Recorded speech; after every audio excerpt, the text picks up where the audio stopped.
तो guys course on computer awareness का ये हमारा पहला वीडियो है और आज के इस वीडियो में हम पहले क्वेश्चन के बारे में जानेंगे जो कि है व्हाट इज़ कंप्यूटर। कंप्यूटर क्या होता है आज के इस वीडियो में मैं आपको डिटेल्स में बताऊंगा।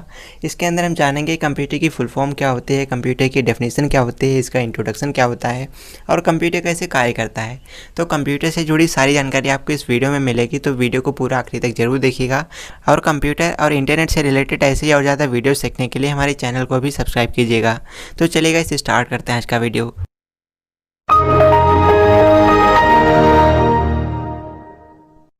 तो सबसे पहले हम बात करें कंप्यूटर की फुल फॉर्म के बारे में।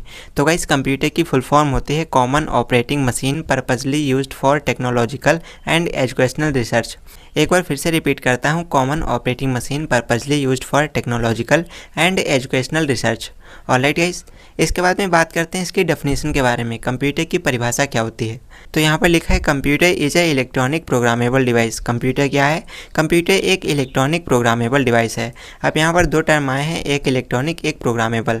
तो इलेक्ट्रॉनिक का मतलब ये होता है कि वो इलेक्ट्रिसिटी से चलती है, एक इलेक्ट्रॉनिक डिवाइस है, और दूसरा प्रोग्रामेबल। तो कंप्यूटर को प्रोग्रामेबल डिवाइस भी कहते हैं। अब प्रोग्रामेबल इसलिए कहते हैं क्योंकि कंप्यूटर के अंदर कोई भी कार्य कराने के लिए उसके अंदर प्रोग्राम्स को लोड किया जाता है, तभी हम उस पर कार्य कर सकते हैं।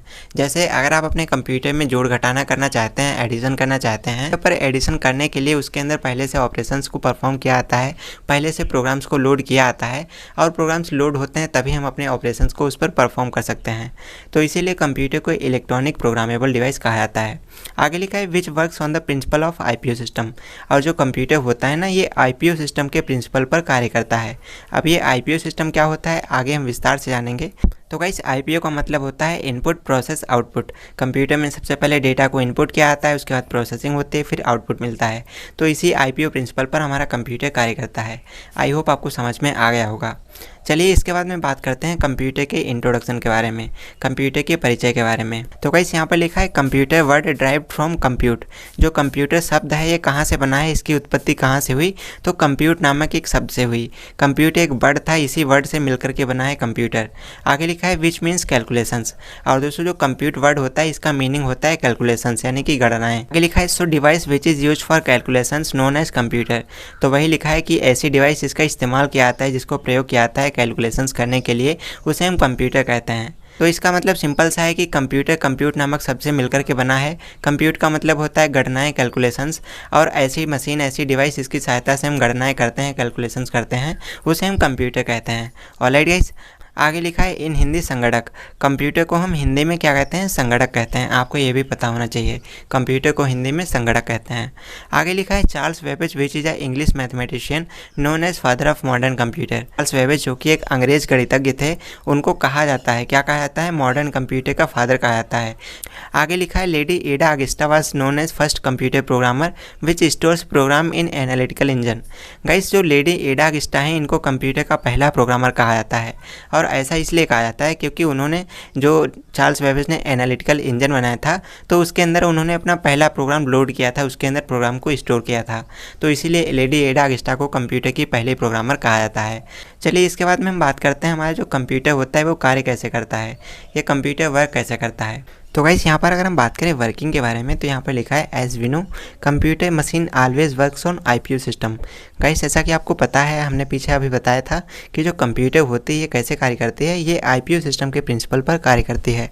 अब ये आईपीओ क्या होता है? तो आईपीओ का मतलब होता है इनपुट प्रोसेस आउटपुट।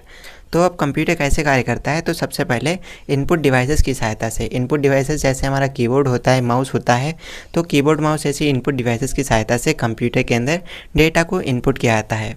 तो इनपुट किए गए डेटा को प्रोसेस करने के लिए उसको प्रोसेसिंग डिवाइस के पास में भेज दिया जाता है। प्रोसेस करने के लिए कंप्यूटर में सीपीयू का इस्तेमाल किया जाता है। सीपीयू के अंदर जो माइक्रो प्रोसेसर लगा होता है, वो माइक्रो प्रोसेसर इनपुट किए गए डेटा में प्रोसेसिंग करने का कार्य करता है। जो प्रोसेस करने का डेटा आता है उसको आउटपुट के रूप में भेज देता है, और वो आउटपुट डिवाइसेस की सहायता से यूजर तक पहुंच जाता है।